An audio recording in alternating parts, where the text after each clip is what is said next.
www.potonapoto www.potonapoto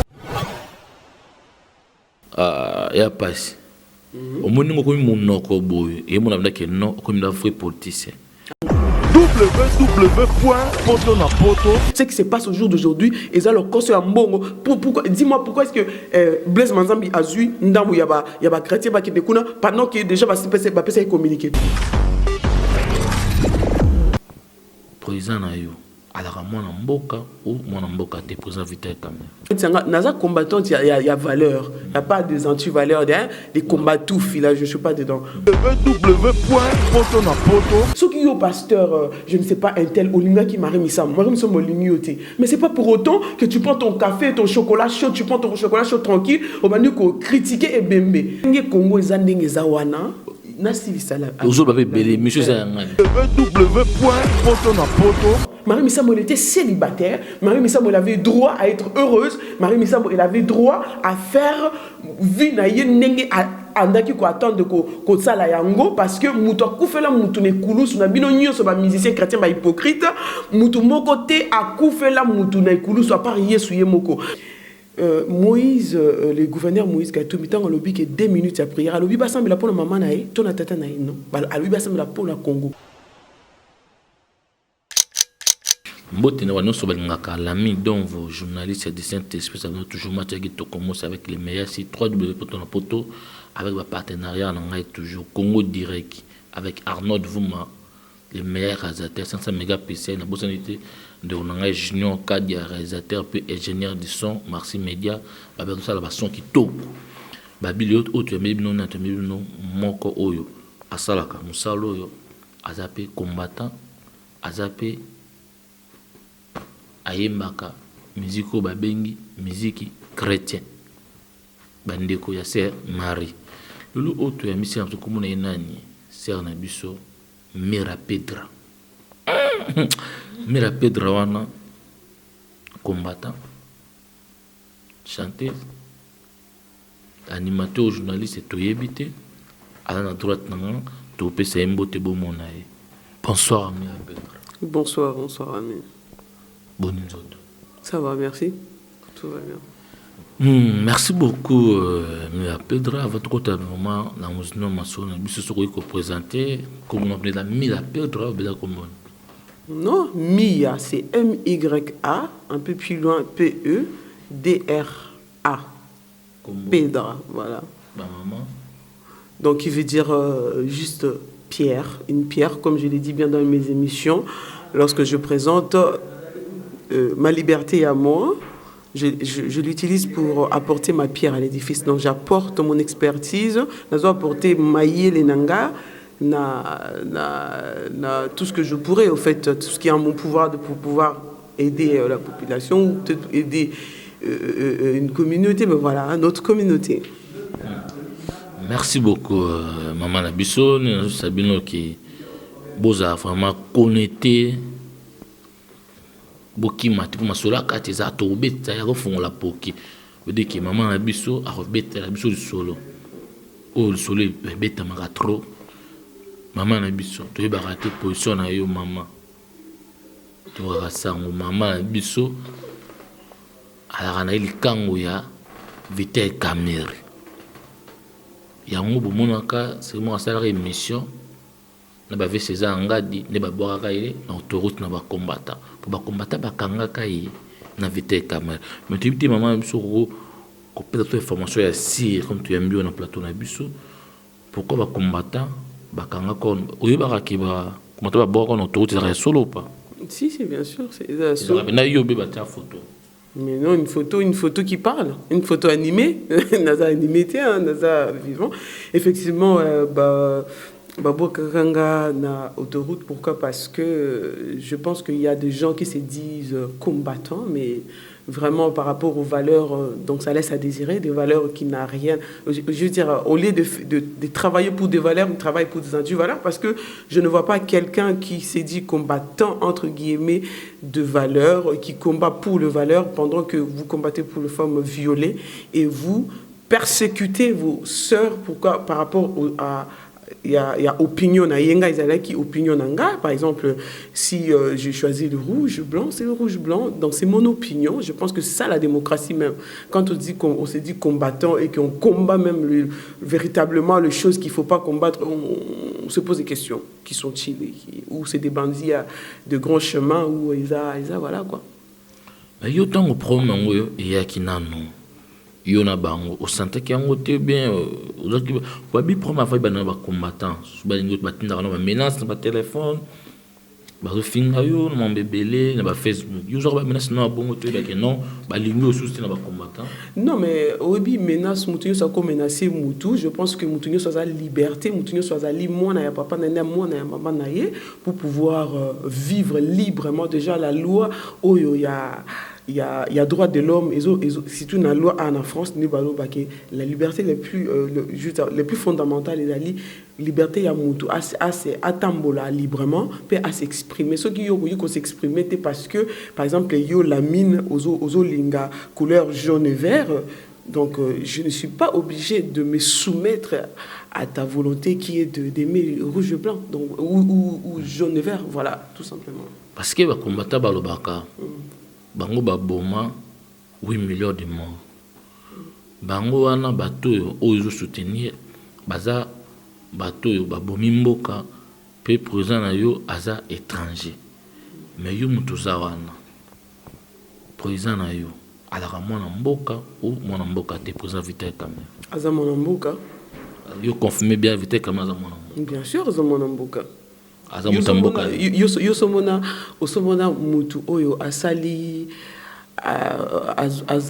azalaki na deuxième positionnement na mboka comme ya munene lokola mboka na biso République démocratique du Congo azala congolais, c'est un congolais. Mais oui ça va fanatique na ye au peuple balingaka ye mingi ba fanatique na batala ko mingi ta ke ser ta ke mutu ta ke combattant aza mutamboka ni. Tu sais, la mine, je pense que ça, c'est pas le débat. Tout ça, un combat, congolais, pas congolais, nanani, tout ça, ça, c'est pas le débat. Il y a véritablement le vrai débat. Débat, une vraie perspective. Parce que, au moins, par exemple, je donne mon exemple. Oh, Myriam, un tel ou pas un tel, Pedra, un tel ou pas un tel, ce n'est pas ça qui pourrait changer le quotidien du peuple congolais. Par contre, solo, par exemple, parce que je ne suis pas de celles-là qui viennent, tu commences à papoter, à parler, sans mais non, maman, non. Toujours qu'il y a un match qui toque. Toujours qu'il y a un match qui toque. Tout le monde président Nayo, Vital Kamerhe. Est-ce qu'il faut changer Nini? C'est là que combattant balingaka été parce que bakaza étranger aza congolais té. Yosko défendre au lobby kaza congolais té kaza congolais. Nganaza na osamsa na ngapona peuple té kaza congolais. Peuple bazolanda biso. Bangi bayeba aza congolais, aza muluba, aza katangé, aza Swahili, aza mushi, il y a est donc voilà. Azam Swahili, c'est un bâche. Donc, par exemple, je suis aussi de l'Est, Nazali, Mubangu Bangu. Tu vois, voilà. Donc, pour dire, oui, par exemple, monsieur, mon président Vital Kamerhe, il est mouchi aux Hollandais. Donc, ils allaient tribu ou ils allaient na Est. Tu vois, je veux dire. Donc, là, c'est même pas le débat d'aujourd'hui. Est-ce que Makamou, si on est tout côté à ça, la 2 heures du temps, ça sert à rien. Il y a beaucoup de changer tes masolo. Il y a débat, il y a le lot là, Makambo batu baebelio. Makambo pe batu baebi que non. Voilà. Monsieur Vital Kamerhe azali congolais parce que il a servi le Congo, il continue à le servir, il continuera à le servir.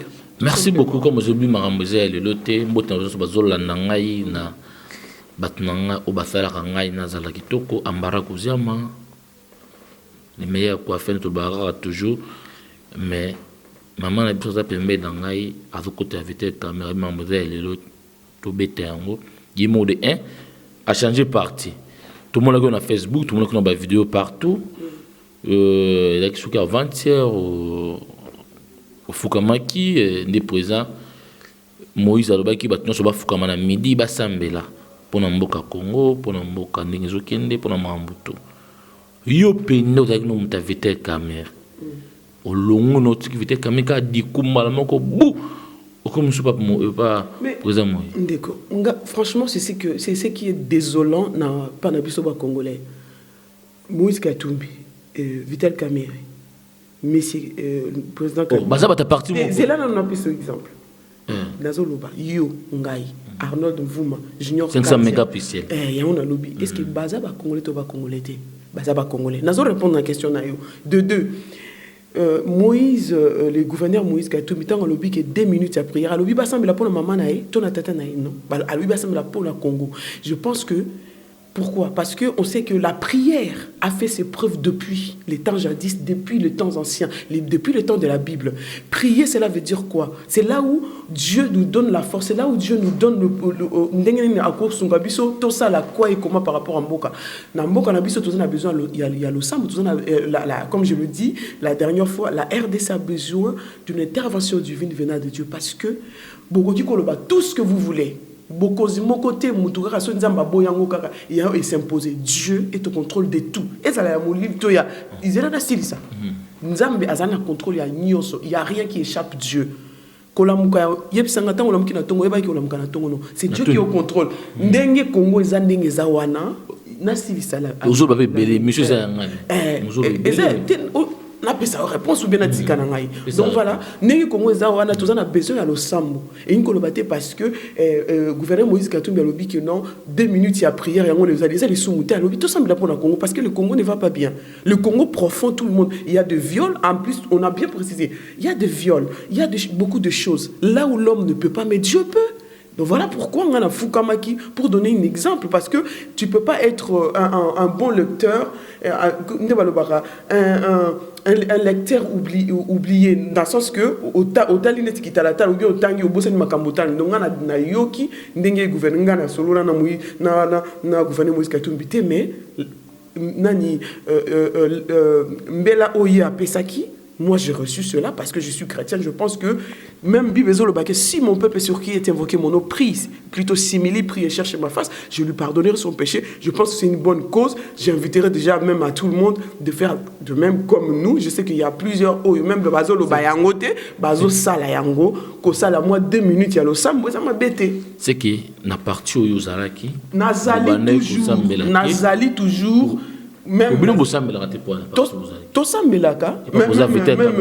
secrétaire en abisso papa Ewanga mais la mono to tient vidéo au fuka mozosa mais au mona ki papa Ewanga te ici Ewanga yepe mais na bisi OK izaka ngate gouvernement Moïse pe afuka maki pasambela ki bato belebe bafuka pe bazo sambela il faut to sambela pona Kongo ta yo la mine parce que la décision va causer ils ont impacté biso, ils ont impacté ma famille na biso, ils ont impacté bana na biso. On ne peut pas faire comme si de rien n'était à la revers de main comme ça. Non, tous on a besoin de sambo. Même le président Kabila, le beaucoup finga na minute où tu président. Faut te le la vérité. Hier nous t'as nos président. Donc le coup là nos président na yé na biso. Il y a gauche na droite, tous on a besoin il y a le sambo. Na moi pourquoi va combattre ba beta. Nzamba kumama nzamba mwanzambe ba beta omoni pona ni yebsa ngana pona bon beta parce que mtana réponse yo moko imambozolo ba non il faut se dire des choses bango mambo balinga raté ozolo ba mais combattant azatata ya nani azamba mayane combattant de défendre le peuple ndenge bozo tsala voilà yo défendre pour merci yo de défendre bien azo défendre le peuple mutu na mutu azo défendre na niveau na ye mutu azali président azo défendre na niveau na ki président mutu sa gouverneur azo défendre na niveau ya ki gouverneur mutu aza mutu ala samba azo défendre na niveau na ye ya le samba yo ce que défendre nga azo défendre na cadre général. Cadre général, expliquez surtout pour cadre général. Parce que je suis congolais, je pense que j'ai un devoir envers mon pays. J'ai un devoir. Je suis une congolaise. J'ai un devoir en tant que fille de cette. Il y a République démocratique du Congo, par exemple, parce que ces choses-là me concernent. Ma famille est de là. Moi, je suis de là. Dans un embout comme soutien au Kenya, à part RDC. Voilà. Il n'y a pas d'autre. Ce que vous avez là, nous sommes invités à nous pouvoir, à place. Et ça contient ma qualité. Et ça qu'on conscientiser que non, la mine, oui, que Togo en a d'accord sur quelque chose. Mais c'est que les Arabes sont dans la mois Sinaï. Yo kana ibisayo. Wana pour le bac. Togo a d'accord sur les Cameroun Songolo. Cela veut dire que Kobo manana ko soana, et ça langage ba faible. Bateau ba beta badouana. C'est un langage de faible parce que un sage, il parle. Un sage. Boyo kanaka. Même ceux qui yon anda kuno na mos na yo, ceux qui eyindi bossa la ni bossa no la kati. Ndeni makambo un politicien oui. Te babi do na yebi o. Yebi sanga na bien. Mama bana ngana yebi na bi mama bana. Ceux qui est baby. Nani même Arnold vous makolo belanga, bofanda bosolo lit. Bon sikoyo bokabwana depuis na yeba 8 ans ou boza so na ceux qui 10 ans. Ah mais voilà. Oui puis yo pour un politicien, na so mi yebi. Ah na yebité hein. Yomto. Ah ya passe. Au monde ngo ko mi monoko boy et mon abda ke non ko mi da vrai politicien. Mais nous sommes politiciens, comme nous pas maintenant, comme sur parti parole, il y a parti politique, il y a vite caméra solo. Non, na parti politique. Parce que nous toujours le bon partout. Non, nous sommes le partout. Tous les ans na bateau le partout. Moi, je pense que c'est la première fois, en tout cas, on a équipe le même makamu. Yo côté singa na ba question na yo. Chers téléspectateurs, makamu iso le ce n'est pas ce qu'on a préparé. Monsieur a voulu parler de sa façon et ben voilà, il faut qu'on réponde parce que c'est un devoir, tout simplement. Les gens ya salaka, ya nous obligés pour répondre, c'est pas ça. Makamni na salaka lobat. Parce que ça combattant. Il y a vite caméra. Non, il faut éclairer. Non, il faut éclairer et tout éclairer moi les Cambouana. Cause là, yo pose un combattant. Yo non aussi micro. Non mais ils n'a pas répondre. Qui combattant ils ont un niveau. Non tu le vois tout à l'heure. Yo na minute yo aussi micro. Non mais il y a aussi micro pour les cinq aussi micro parce que tu penses que non mais il y a on a répondre de un sens wana que non aussi micro parce que tu penses que c'est important de donner les micros aux gens pour qu'ils puissent s'exprimer comme là tu m'as donné l'occasion de pouvoir m'exprimer. Ça 50 000 euros bah peut ça qui tu combats 150 000 euros il y a on a le tu combats dans les cadres médiatiques. Voilà. Mais Moutou a ça l'association, a combattre dans le cadre associatif. Mais ça 50 000 euros, qui Nima pour jouer, ça 50 000 euros. Ah bon? Pour défendre. Ah bon? Bah tu m'apprends. Bande on mbote toujours ça va toujours. Mbongo yutaki kishasa ya jouer qui ya ngwa comment défendre parti na bango ça 50 000. Non mais non le bali comme Et au lobate, au répondre à une question, ça c'est ce que je suis en train de dire. C'est dommage parce que même. Tu dois la linga là-bas. Et ça dommage la mine pour naïo. Pourquoi? Parce que. Pour la ngaïté. Parce que ça congolais. Congolais. Nakati ba congolais biso soza ba congolais. Oui biki.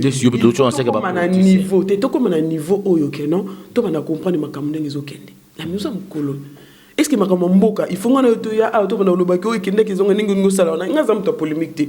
Tout le monde solo et ça solo. Ils ont ma polémique. Nous allons ça on sala au peuple. Bah pour. Et moi je suis pas peuple. Tu es politicien. Non, je suis peuple. Vous êtes politicien. Non, on a peuple. Vous êtes politicien. Mais attends, politicien ou pas politicien? On a peuple tout peuple. Nima non, on a politicien puis on a peuple. Nima reste. On a politicien, on a peuple. Moi on me pose pas, hein, tu sais. Ah bon? Ah non, vous êtes politicien.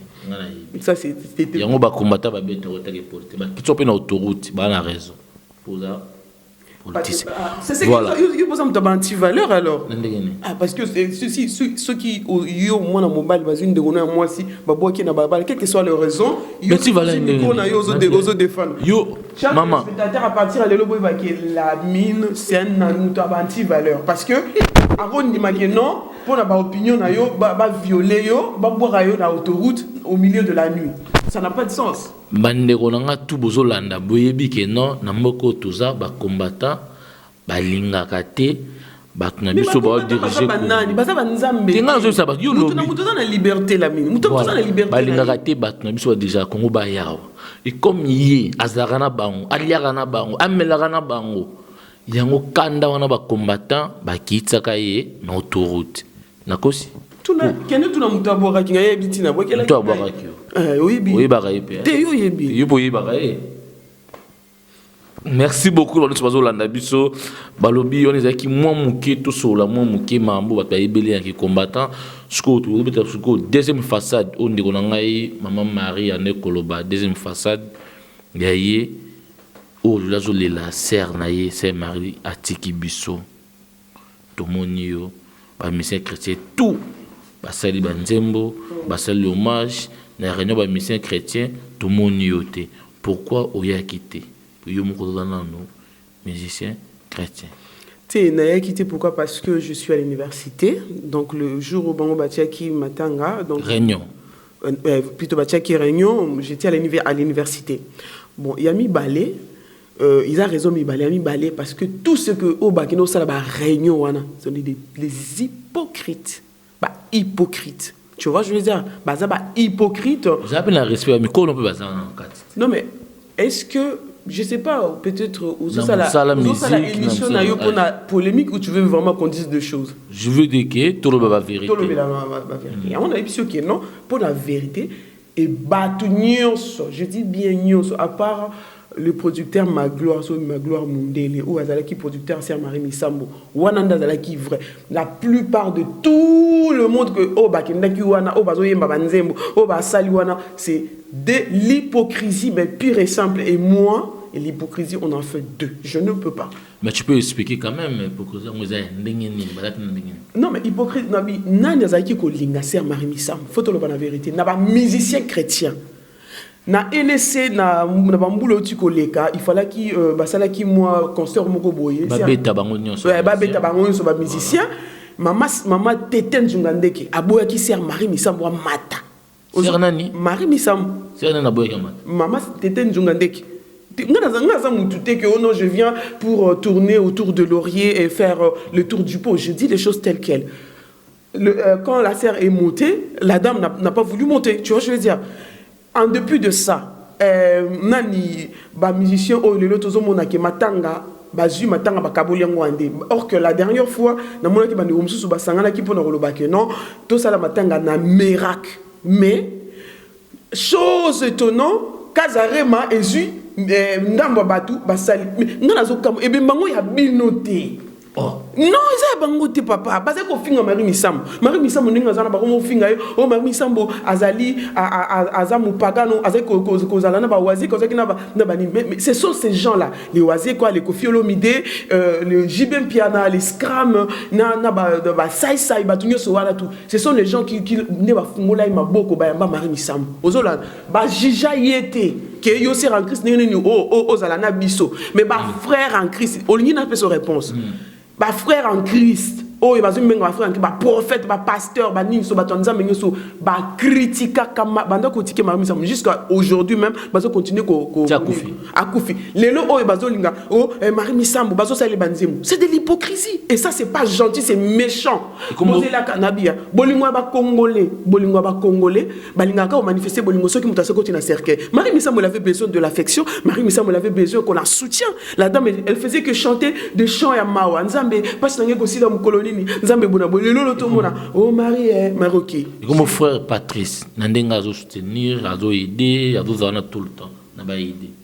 Papa, non mais est-ce que Ndenge a bon lelo, hein? Ndenge oza lelo. Madame Nalaxa Bolingo, parce que c'est valable quand tu es encore vivant. Si tu me montreras tu montreras pas de l'amour pendant que je ne suis plus. Je ne suis plus. Cet amour-là, ça sert à quoi? C'est du pipeau, c'est du pyromane, c'est n'importe quoi. Nazo répondre c'était le roman corps.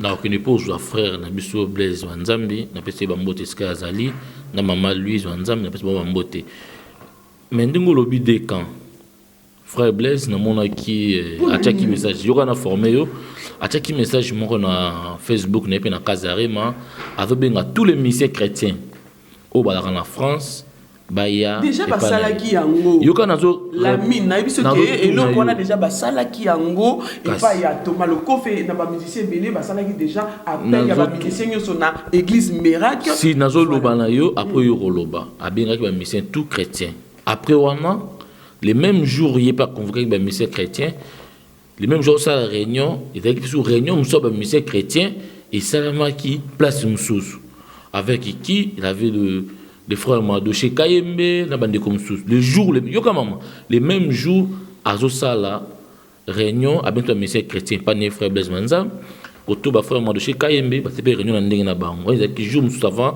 frère Babenga n'a pas de mais après, voilà, ils ont montré que non, bino monsieur chrétien, bolingozati, besoin de division.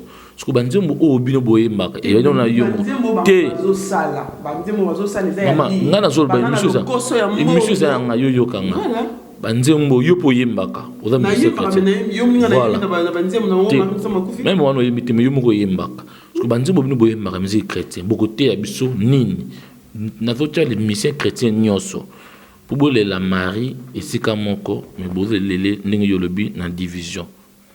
Mais pourquoi division wana et outina nous wapi? Je suis na répondre au jour d'aujourd'hui dans monde na communauté chrétienne surtout à Congo, la vérité elle est biaisée, vérité ezali tordue. Pourquoi? Parce que il y a des tordus, les gens qui n'ont rien à voir avec la Bible, les gens qui se foutent même na makambo nzambe baye balati poso ya nkoi pour basala et plutôt balati poso ya même pour basala du n'importe quoi au milieu de l'église qui fait que non au jour d'aujourd'hui même bato bandimela yesuté. Pourquoi? Parce qu'il y a du n'importe quoi au jour d'aujourd'hui. Tu vois ce que je veux dire? Mais la parole de Dieu, elle est telle qu'elle. La parole de Dieu. Il y a aussi des missions chrétiens. Non, mais autour de la question, nous allons répondre à la question pourquoi division on a? Pourquoi? Parce qu'il y a des gens qui n'ont rien à voir avec la Bible au milieu qui font du n'importe quoi. Et c'est désolant. Tout simplement, ce que je peux répondre exactement, c'est désolant d'être aussi hypocrite, avoir aussi du culot, comme le soi-disant, entre guillemets, pasteur, parce que tout le monde aujourd'hui s'appelle pasteur, il y a Londres qui se permet de faire que, Moutosa Koufina, il m'a remis ça, ceux qui ont pasteur, je ne sais pas, un tel, Olinga qui m'a remis ça, mais c'est pas pour autant que tu prends ton café, ton chocolat chaud, tu prends ton chocolat chaud tranquille, au manu qu'on critiquer et bembe. Ce qu'elle linga qui était, et ça la marine, ça, elle était ce qu'elle est, c'est que vous dites. Mais et talibino na nini, et alors? Marie Missamo, elle était célibataire. Marie Missamo, elle avait droit à être heureuse. Marie Missamo, elle avait droit à faire vie na yenenge andaki ko attendre ko sala yango parce que muto akufela mutu ne kulusu na bino nyonso ba musicien chrétien ba hypocrite mutu moko te akufela mutu na kulusu à part Yesu ye moko mutu moko te azana baromètre ya sainteté pour na koyebisa batu ke non omenenge za boye yo za mo santu yo ndumba yo bona boye tout ça bon mon ami ya Pedro na ndumba quand tu te le bate ye makango intel bazala non mais ya on habite bazala ka bon. Parce que parce que je ne suis pas quelqu'un qui tourne autour du pot. C'est faux. Tout ce qui dit de la bazo, ça la banise mon abango, ça la bambongo na bango. Rien à voir de mao. Quel mao? Nous sommes là, personne. La fille, elle était là, elle côtoyait que les musiciens Mokil. Les lobes, tout le monde a pédé, parce que ce sont des gens qui l'ont accepté tel quel. Et au milieu de soi-disant chrétiens, c'était du n'importe quoi. Et même aujourd'hui, c'est du n'importe quoi. C'est du n'importe quoi. J'espère bien que peut-être le kilo même, je dirais moi, Sony, il y a le bateau Simba Bible, parce que ce qui se passe au jour d'aujourd'hui, et ça leur cause un bon. Dis-moi pourquoi est-ce que Blaise Manzambi a eu Ndamou Yaba chrétien qui découle pendant que déjà va se communiquer. Tout comme le pasteur Yohan Tanfoum, il a une grande église là où il a invité tout le monde de pouvoir baler là de Marie Missam. De toute manière, est-ce qu'il avait des comptes à rendre à qui? Elle avait des comptes à rendre à qui? À personne. Comme j'ai des comptes à rendre à personne. C'est de choix. Et ça va changer à ça là qui. Les loups, on a battu ce qui pourquoi? Parce que Marie Missa Marie Missa Boza bato le kuta, pasteur, non, et ça le kuta. Non, mais c'est la vérité. Le kuta. Oh, on a prophète un tel. On l'a insulté. Je dis bien, basfinga. Bon,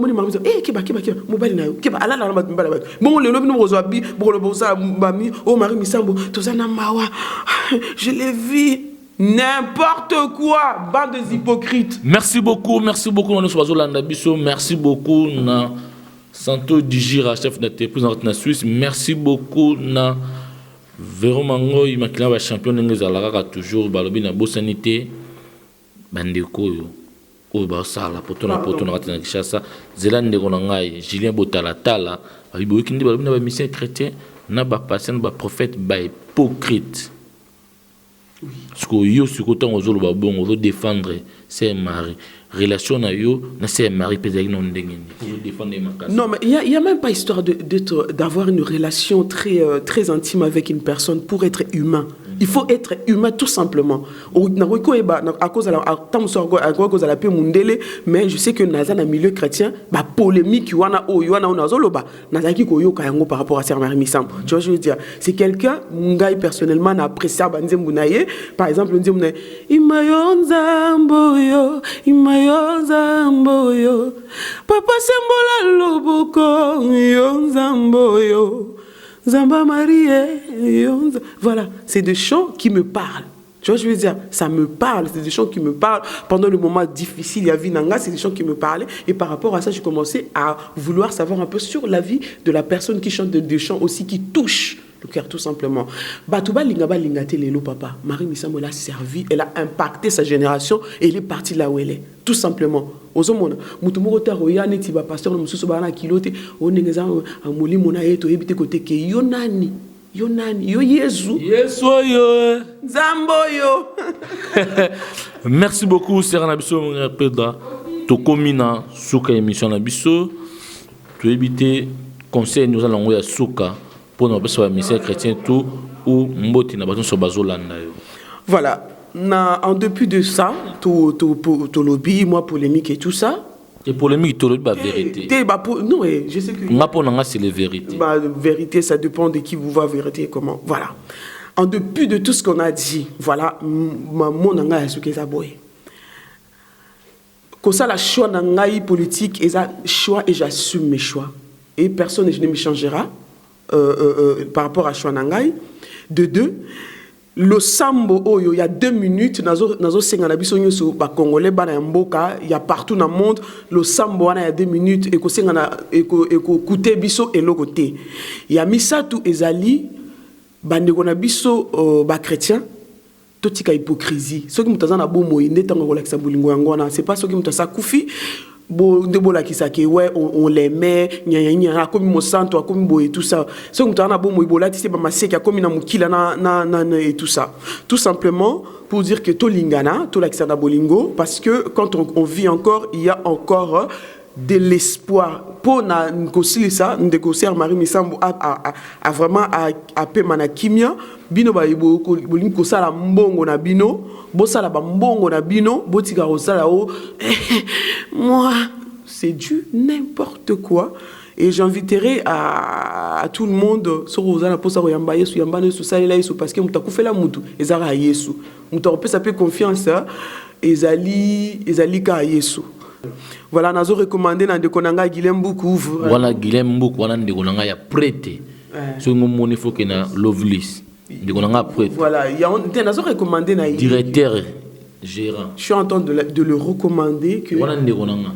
Est-ce que je peux parler? Le ballon. Mais quand tu es dans mon combattant, voilà. Déjà, Colette, dans combattant, il y a valeur. Il n'y a pas des anti-valeurs, des combattants. Là, je ne suis pas dedans. Moi, je suis en train de dire, Dekonanga Guilhem.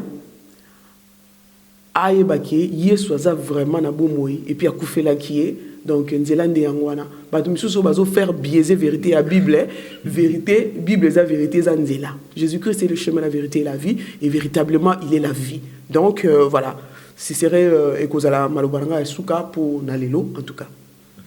Merci beaucoup ngapana pesimbote na ba partenariat na ngai na banit boso na Congo Direct, Arnold Vouma, 500 mégapixels, na Bossanité, Junior Kadia, le meilleur réalisateur, puis le meilleur ingénieur du son, Marcy Media, Oyo, Apesi, mission chrétien, tout espace, puis Basala Nzembo, il y a hommage à Sœur Marie Missambo. Zamba Pambola, Soussouye, frère Junior, Akineli Bosso, de Mamna Nyos, Napesi, Ndeko, Nangai, Oyo, vraiment, Abawa, tout en combo.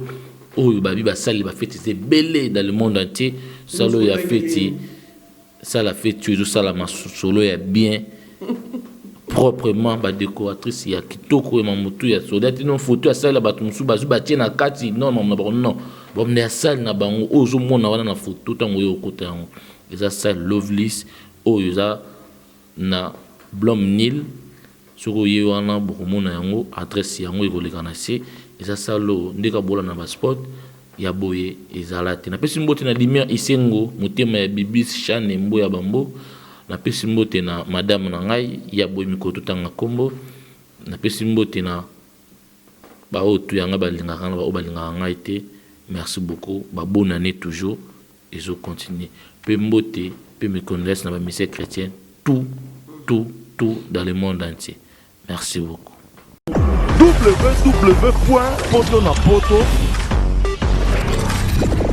www.potonapoto